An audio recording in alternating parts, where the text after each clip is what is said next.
नमस्कार दोस्तों, मेरा नाम संजय सिंह है। मेरे यूट्यूब चैनल पर आपका स्वागत है। दोस्तों, आज मैं आपके लिए महत्वपूर्ण अपडेट लेकर के आया हूँ। यूपी पुलिस 2023-24 नई भर्ती। पोस्ट टोटल दोस्तों 60,244 हैं। किस तरीके से अप्लाई करना है, क्या क्या चीज़ें लगेंगी, पूरा डिटेल स्टेप बाय स्टेप आपको इस वीडियो में देखने को मिलेगा। अगर वीडियो अच्छा लगे तो मेरे चैनल को लाइक और सब्सक्राइब जरूर करें दोस्तों। तो आइए आपको ले चलते हैं सबसे पहले अपने कंप्यूटर की होम स्क्रीन पर। यहाँ हम गूगल क्रोम खोल लेंगे दोस्तों। टाइप करेंगे सरकारी रिजल्ट, इंटर करेंगे। हमारे सामने कुछ इस प्रकार से एक पेज खुल करके आ जाएगा दोस्तों। यहाँ लिखा है sarkariresult.com। यही इसकी ऑफिशियल साइट है दोस्तों। हम इंटर करेंगे तो हमारे सामने इस प्रकार से एक पेज खुलेगा। यहाँ पर आप नीचे आएंगे, देखेंगे बहुत सारी वैकेंसियों का डिटेल यहाँ पर आपको दिखाई देगा। हमें UP police constable online form 2024 इसी को देखना है। नीचे स्क्रॉल करके आएंगे, यहाँ देखिए बड़े अक्षरों में लिखा है दोस्तों यूपी पुलिस कांस्टेबल 2023। हमें यहीं पर क्लिक करना है।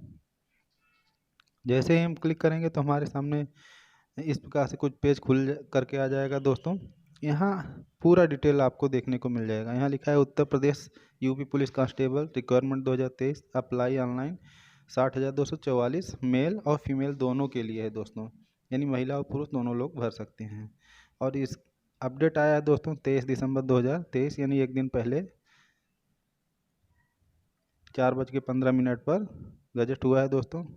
स्क्रॉल करके नीचे आएंगे तो यहाँ पर महत्वपूर्ण जानकारी आपको देखने को मिलेगी दोस्तों। UP police male female constable recruitment 2023, total पद दोस्तों 60,244 हैं।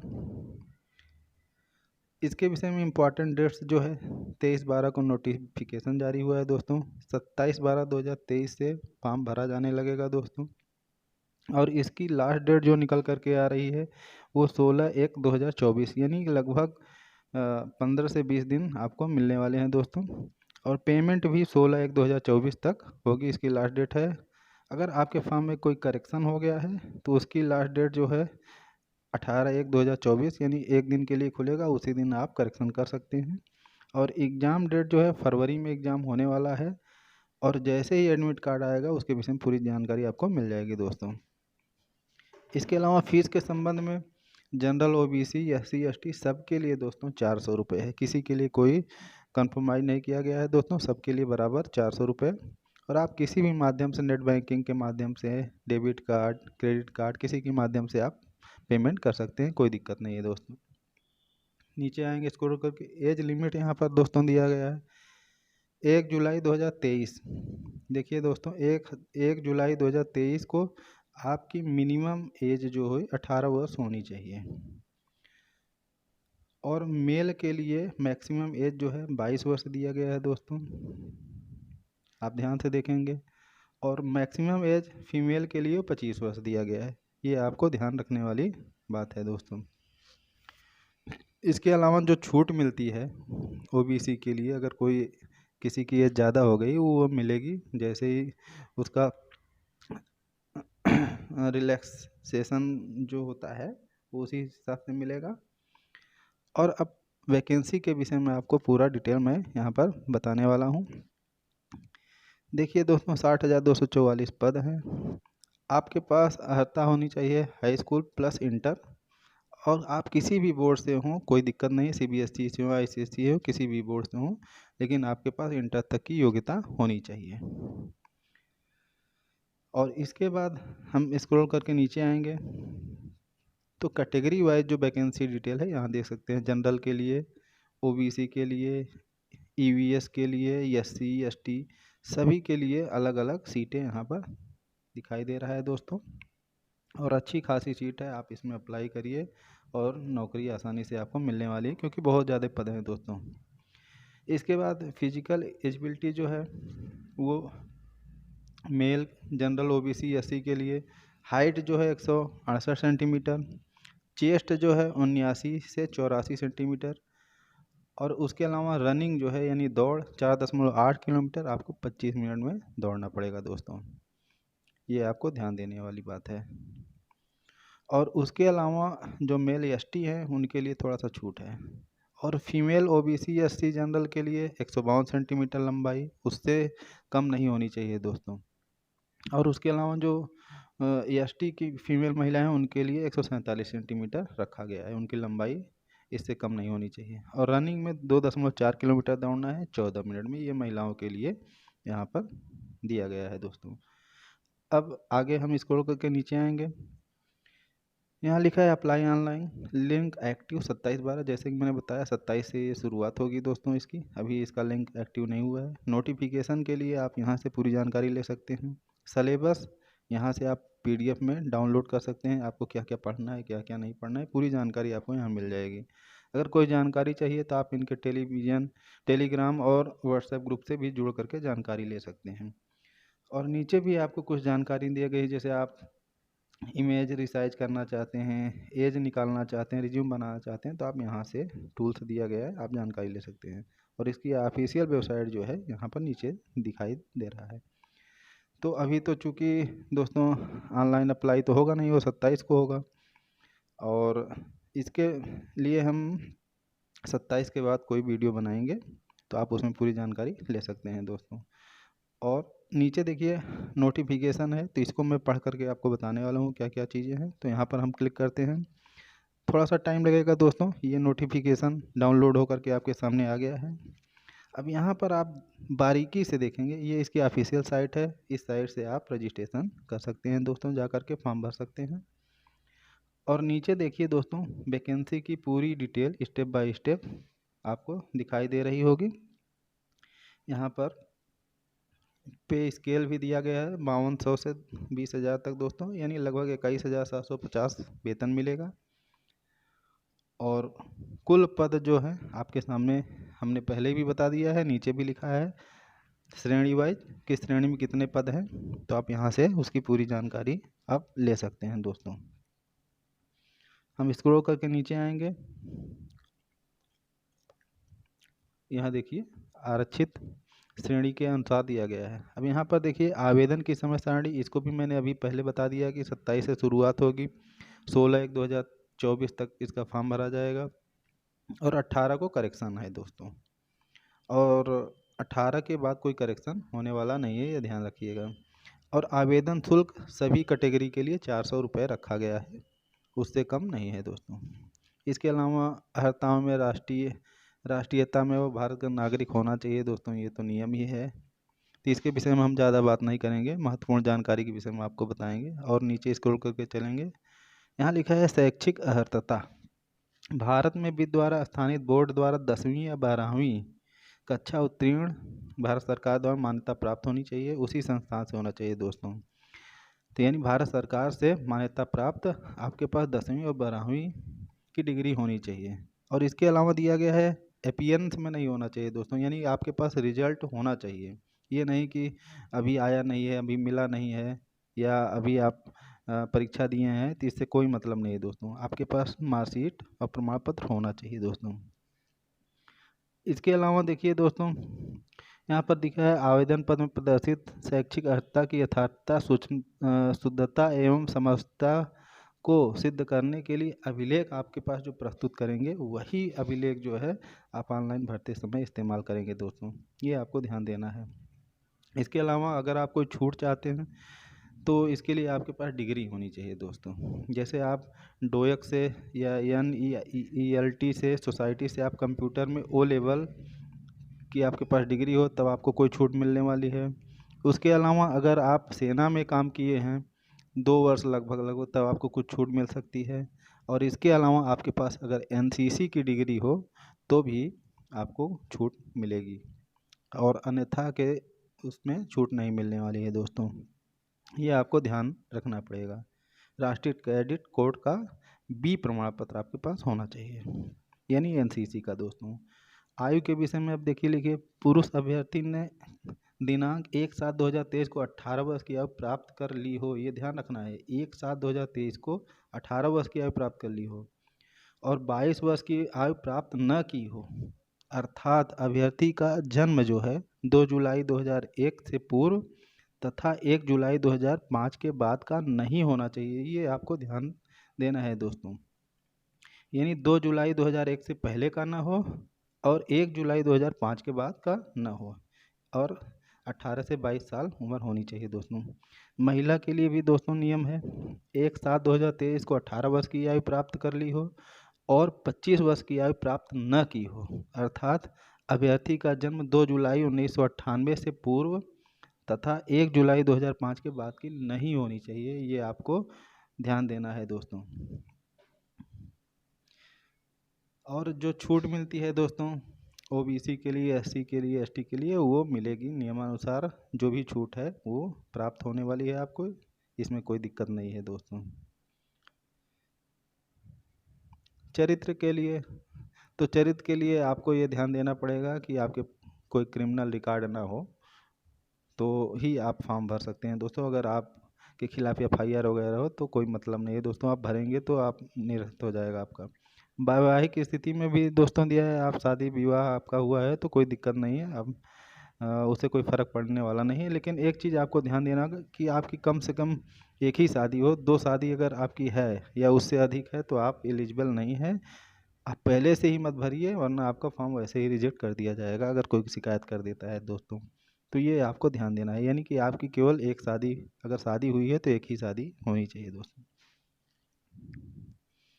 और नीचे देखिए भर्ती की प्रक्रिया जो है, वो जो नियम बनाए गए थे 2017 के पहले, उसी के आधार पर होगा। उसमें जो भी संशोधन किया गया है उसको ध्यान में रख करके आप पूरा नोटिफिकेशन पढ़ लीजिए दोस्तों, और उसके बाद ही आप फॉर्म भरिएगा।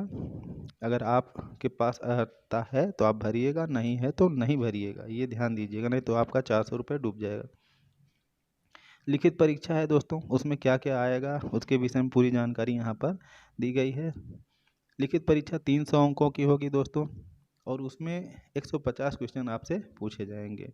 और जो परीक्षा होगी ये आपको ध्यान देना है, 300 अंकों की होगी और 150 क्वेश्चन पूछे जाएंगे। और जो क्वेश्चन पूछे जाएंगे वो 4 विषय से होंगे: सामान्य ज्ञान, सामान्य हिंदी, सांख्यात्मक मानसिक योग्यता तथा मानसिक अभिरुचि से संबंधित प्रश्न पूछे जाएंगे दोस्तों, ये आपको ध्यान देना है। और 150 क्वेश्चन होंगे, प्रत्येक क्वेश्चन 2 नंबर का होगा, यानी टोटल 300 नंबर। और उसके अलावा अगर माइनस मार्किंग भी है दोस्तों, अगर आपका एक भी क्वेश्चन गलत होता है तो -0.5 आपको आपके सही के अंक से कटेगा, ये आपको ध्यान रखना पड़ेगा।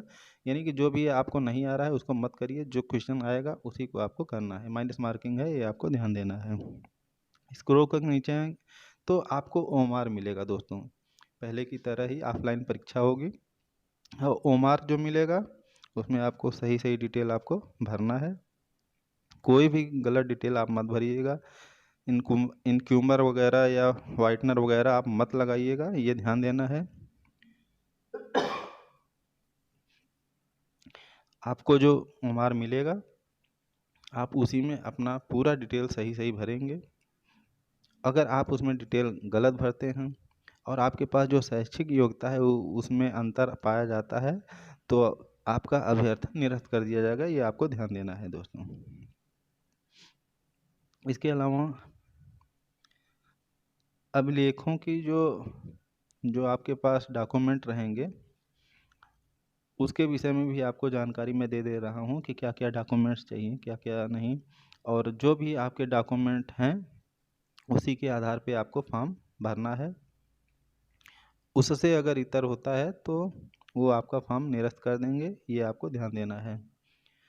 और स्पष्ट रूप से साफ साफ जो भी मार्कशीट में नाम हो, जो भी आधार कार्ड में हो, और जो आप अभिलेख भर रहे हैं वो एकदम मैच करना चाहिए दोस्तों। अगर उसमें कोई भी एक भी अक्षर की गड़बड़ी पाई जाती है तो आपके सामने समस्या खड़ी हो जाएगी, ये अभी से ही आप समझ लीजिए दोस्तों। तो आप अगर संशोधन कोई है तो उसको अभी से करवा लीजिए, ये चीज़ आपको ध्यान रखना पड़ेगा। डॉक्यूमेंट वेरिफिकेशन के समय आपको जो अभिलेख आपने डाला है ऑनलाइन उससे मैचिंग होगा दोस्तों, ये चीज़ आप ध्यान रखिएगा। इसके अलावा दोस्तों पुरुष अभ्यर्थियों के लिए न्यूनतम शारीरिक मानक जो दिया गया है वो 168 सेंटीमीटर सामान्य ओबीसी और अनुसूचित जाति के पुरुषों के लिए दिया गया है कि 167 सेंटीमीटर लंबाई होनी चाहिए दोस्तों। अनुसूचित जनजाति के लिए 160 सेंटीमीटर। और जो सीना है दोस्तों वो ओबीसी सामान्य के लिए SC के लिए 79 सेंटीमीटर बिना फुलाए, और फुलाने पर लगभग 84 सेंटीमीटर, यानी 5 सेंटीमीटर आपका सीना फूलना चाहिए दोस्तों, ये आपको ध्यान देना पड़ेगा। ST के लिए थोड़ा सा छूट है, 77 सेंटीमीटर बिना फुलाए और 82 सेंटीमीटर फुलाने पे, यानी 5 सेंटीमीटर मिनिमम फूलना ही चाहिए दोस्तों आपका सीना। तो अभी से आप कसरत वगैरह करना शुरू कर दीजिए, ठीक है। इसके अलावा महिलाओं के लिए जो ऊंचाई दिया गया है दोस्तों 152 सेंटीमीटर, महिला की ऊंचाई 152 सेंटीमीटर से कम नहीं होनी चाहिए। और अनुसूचित जाति की महिला है तो 147 सेंटीमीटर, अनुसूचित जनजाति की महिला तो 147 सेंटीमीटर। और वजन 40 किलोग्राम से कम नहीं होना चाहिए, किलोमीटर नहीं दोस्तों, सॉरी, 40 किलोग्राम से कम नहीं होना चाहिए। ये महिलाओं के लिए है दोस्तों। शारीरिक दक्षता परीक्षा, इसमें जो दौड़ होगी दोस्तों वो पुरुष के लिए 4.8 किलोमीटर 25 मिनट में दौड़ना है, और महिलाओं के लिए 2.4 किलोमीटर 14 मिनट में दौड़ना है, ये आपको ध्यान देना है। तो अभी से आप दौड़ वगैरह अपना बना लीजिए, पढ़ाई भी शुरू कर दीजिए दोस्तों। इससे संबंधित बहुत सारे क्वेश्चन मैं आपको प्रोवाइड कराऊंगा, हमारे डिस्क्रिप्शन में मिलेंगे दोस्तों आगे आने वाले वीडियो में, तो आप हमारे साथ जुड़े रहिएगा लगातार। जब तक परीक्षा नहीं होगी पूरी जानकारी आपको दी जाएगी दोस्तों। चयन के लिए कुछ इसमें नियम दिए गए हैं दोस्तों। अगर कह रहा है कि बोर्ड द्वारा कोई प्रतीक्षा लिस्ट नहीं जारी की जाएगी, यानी जिसका होगा तुरंत फाइनल हो जाएगा दोस्तों। और कह रहा है अगर 2 या 2 से अधिक अभ्यर्थियों के अंक समान होते हैं तो वरीयता दी जाएगी उसको, जिसके पास कोई अन्य डिग्री हो, जैसे डोएफ से या नेशनल कैडेट कोड का अगर आपके पास कोई सर्टिफिकेट होगा तो उसके आधार पर उसको वरीयता दी जाएगी। इसके अलावा भी अगर किसी का बराबर अंक हो जाता है तो आयु जिसकी ज़्यादा रहेगी उसको वरीयता दी जाएगी, ये आपको ध्यान देना है। समझ रहे हैं ना दोस्तों, अगर 2 लोगों के अंक समान हो गए हैं तो आयु में वरीयता के आधार पर, फिर भी अगर समान होते हैं तो जो हाई स्कूल या इंटर के जो अभिलेख रहेंगे उनमें जो नाम है अल्फ़ाबेट के हिसाब से इसमें अंग्रेजी वर्णमाला के अनुसार किया जाएगा दोस्तों, ये आप अभी से दिमाग में बना लीजिए दोस्तों। इसीलिए इस नोटिफिकेशन में पूरी चीज़ क्लियर कर दिया है सरकार ने कि बाद में कोई लफड़ा ना हो या कोई समस्या ना आए बच्चों के सामने, क्योंकि जो भी वैकेंसी आती है अक्सर दोस्तों कोर्ट का सामना करना पड़ता है, लड़के असंतुष्ट रहते हैं। तो इस बार सरकार ने पूरी तरीके से सारी चीज़ क्लियर कर दी है और इसमें आपको कोई समस्या नहीं होनी चाहिए। अब इसमें देखिए दोस्तों आपके सामने कुछ मैं और जानकारियाँ देना चाहता हूँ, तो अभी से उस पर आप ध्यान देना शुरू कर दीजिए। ये देखिए दोस्तों छूट, तो छूट अनुसूचित जाति के लिए, अनुसूचित जनजाति के लिए, ओबीसी के लिए, सैनिकों के लिए जो छूट पहले से रहती थी वही छूट यहाँ पर दिया गया है। सब कैटेगरी के लिए अलग अलग होता है दोस्तों, किसी के लिए 5 साल, किसी के लिए 3 साल, किसी के लिए 2 साल, और कुछ कैटेगरी में तो छूट भी नहीं मिलती है, आपको ध्यान रखना है। तो ओबीसी जनरल एससी के लिए लगभग 5 साल छूट मिलती है दोस्तों। जो भी छूट जिस प्रकार मिलती है दोस्तों उसी प्रकार मिलेगी, इसमें कोई समस्या आने वाली नहीं है दोस्तों। आगे मैं आपको स्क्रॉल करके दिखाता हूँ और महत्वपूर्ण कुछ जानकारियाँ जो आपके सामने देखिए दोस्तों। यहाँ लिखा है अन्य पिछड़ा वर्ग या किसी भी कास्ट के हो दोस्तों, उनको प्रारूप 1 के अनुसार जो है उनका सर्टिफिकेट यानी ओबीसी यानी जाति सर्टिफिकेट 1 अप्रैल 2023 के पहले का नहीं होना चाहिए। उसके अलावा वैकेंसी की अंतिम तिथि के बीच का होना चाहिए, यानी कि 1 अप्रैल 2023 के बाद का और 16 जनवरी के पहले का, 16 जनवरी 2023 के 24 के पहले का होना चाहिए, ये आपको ध्यान देना है दोस्तों।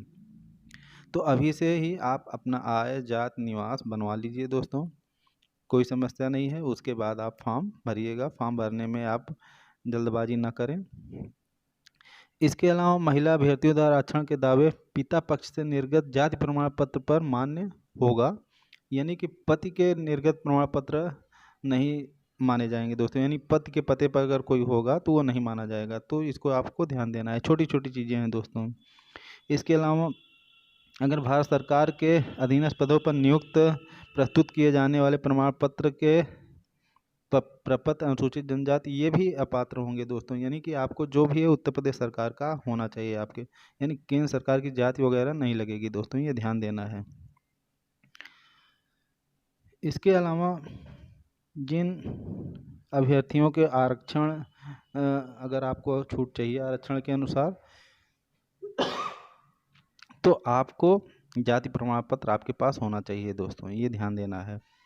अगर आपके पास जाति प्रमाण पत्र नहीं है, आप सामान्य में अप्लाई करते हैं और उसके बाद आप छूट भी चाहते हैं, तो आपको मिलने वाला नहीं है, ये ध्यान दीजिए। ऑनलाइन आवेदन की जो प्रक्रिया है वो किस प्रकार से है, उसकी पूरी जानकारी यहाँ पर आपको दी गई है। सबसे पहले आप भलीभांति पूरा निर्देश पढ़ लीजिए और उसके बाद ही अप्लाई करिएगा। इसके बाद आप भुगतान करेंगे, फिर तीसरा स्टेप जो रहेगा वो फॉर्म भरने का होगा। और एक हेल्पलाइन भी दी जाएगी दोस्तों, जो 18/1/2024 तक वैध रहेगी। अगर आपको कोई समस्या है तो उस हेल्पलाइन पर आप जाकर जानकारी प्राप्त कर सकते हैं। आप क्रेडिट कार्ड, डेबिट कार्ड किसी के भी माध्यम से भुगतान कर सकते हैं दोस्तों, इसमें कोई दिक्कत नहीं है। इसके बाद आप सबमिट कर दीजिएगा। इसके अलावा डिजी लॉकर के माध्यम से कुछ जानकारियाँ अपलोड होगी, तो आप अभी से डिजी लॉकर बना लीजिए। उसमें Aadhaar card, high school, inter marksheet वगैरह सब अभी से उसमें अपडेट कर दीजिए, क्योंकि उसी के माध्यम से कुछ फाइलें अपलोड होंगी। अगर नहीं है तो आपको स्कैन कापी अपलोड करना है, अगर है तो डिजी लॉकर के माध्यम से एक्सेस कर लेगा दोस्तों, ये आपको ध्यान देना है। इसके अलावा फ़ोटोग्राफ और हस्ताक्षर, इसके विषय में मैं आपको बहुत बारीकी चीज़ें बताने वाला हूँ दोस्तों। कभी कभी फ़ोटो की वजह से भी फॉर्म रिजेक्ट हो जाते हैं, तो यहाँ पर आपको चूक करने की ज़रूरत नहीं है दोस्तों।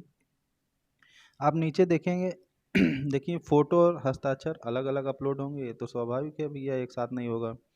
और इसके अलावा नीचे दिया गया है फ़ोटो जो है उसका आकार क्या होना चाहिए, न्यूनतम 20 KB और अधिकतम 50 KB के अंदर होना चाहिए दोस्तों। हस्ताक्षर 5 KB और 20 KB के अंदर का होना चाहिए। इसके अलावा ऊंचाई, लंबाई सब दिया गया है दोस्तों। जो फ़ोटो होगी वो रंगीन होगी, ये भी ध्यान रखें। रंगीन फ़ोटो का आकार 35 मिलीमीटर यानी 1.4 इंच से 4.5 मिलीमीटर यानी 45 मिलीमीटर यानी 1.75 इंच का होना चाहिए, जिसमें फ़ोटो का लगभग 70% भाग आच्छादित हो यानी दिखाई देना चाहिए, यानी कि लगभग चेहरा आपका दिखना चाहिए। इसके अलावा सेवारत अभ्यर्थी की फ़ोटो में वर्दी वगैरह नहीं होनी चाहिए। अगर आप किसी सेना वोना में हो तो आप इसमें वर्दी की में फ़ोटो आपकी नहीं होनी चाहिए, ये मानक के अनुसार है दोस्तों, ध्यान देना है। इसके अलावा कुछ और चीज़ें स्पष्ट कर दे रहा हूँ आपके सामने। ये चेहरे की छवि स्पष्ट दिखनी चाहिए, चेहरे पर अत्यधिक चमक या छाया नहीं होनी चाहिए।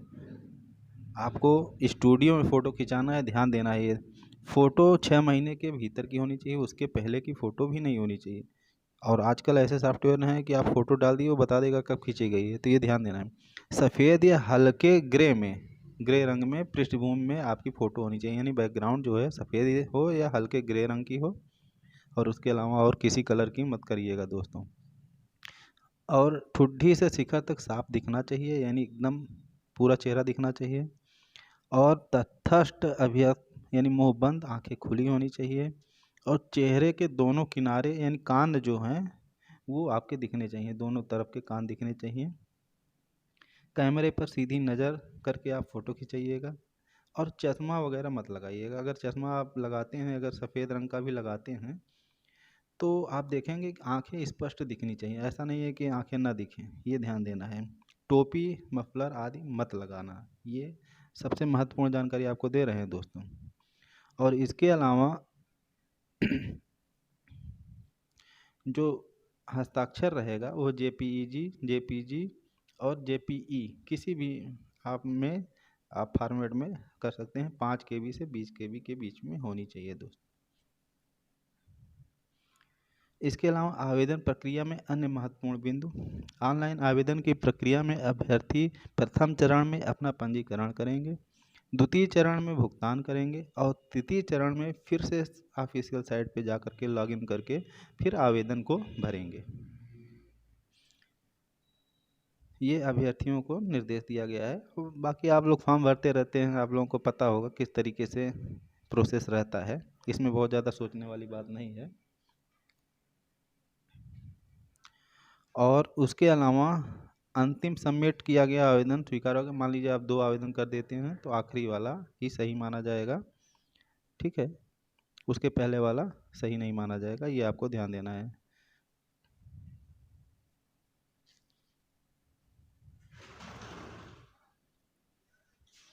अगर आपके आवेदन में कोई चीज़ें दोषपूर्ण है तो आपका आवेदन निरस्त कर दिया जाएगा।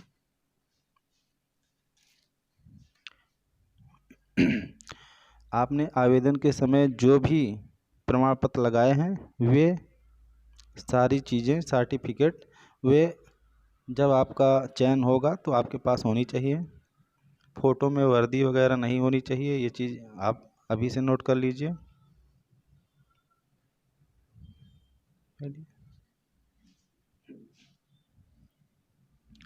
कुछ अन्य और जानकारियाँ देना चाहते हैं दोस्तों, जैसे लिखित परीक्षा का जो पाठ्यक्रम है, सामान्य ज्ञान में क्या क्या चीज़ें आएंगी वो आप नोटिफिकेशन में देख सकते हैं।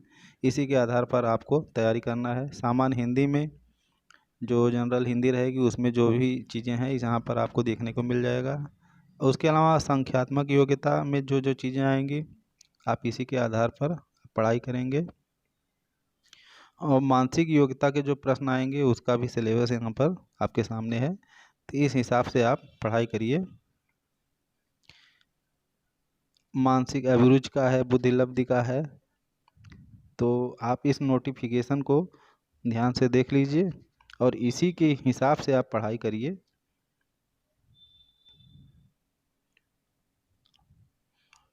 ये कुछ फॉर्मेट दिए गए हैं दोस्तों, आपको इसी फॉर्मेट में जाति बनवाना है।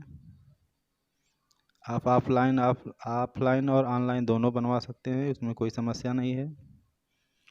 ऑफलाइन में आपको एसडीएम से आदेश करा करके तहसीलदार का मोहर वगैरह लगेगा तब जा कर के होगा, और ऑनलाइन में तो आप पूरा प्रोसेस जानते ही हैं, उस हिसाब से आप बनवा सकते हैं, इसमें कोई समस्या आने वाली नहीं है। तो आप अभी से स्टूडियो के द्वारा सफ़ेद बैकग्राउंड में फ़ोटो, आधार कार्ड में link mobile number, high school inter की मार्कशीट और इसके अलावा आय जाति निवास जो है बनवा लीजिए। अगर भारत सरकार का आपके पास जाति है तो अभी से आप उत्तर प्रदेश सरकार का जाति बनवा लीजिए। इसके अलावा आपके पास डिजी लॉकर की सुविधा होनी चाहिए। डिजी लॉकर में आप अपने शैक्षिक प्रमाण पत्र, Aadhaar card, PAN card, high school inter की मार्कशीट अभी से ही आप उसमें अपलोड कर लीजिए, क्योंकि उसी के माध्यम से वेरीफाइड होकर के फॉर्म भरा जाएगा। तो अभी आपके पास 2-3 दिन की समय है। आप इस समय के अंतर्गत आप अपने सभी अभिलेख समायोजित कर लें। इसके बाद आप जब पूर्ण रूप से संतुष्ट हो जाएं तभी फॉर्म भरना शुरू करें।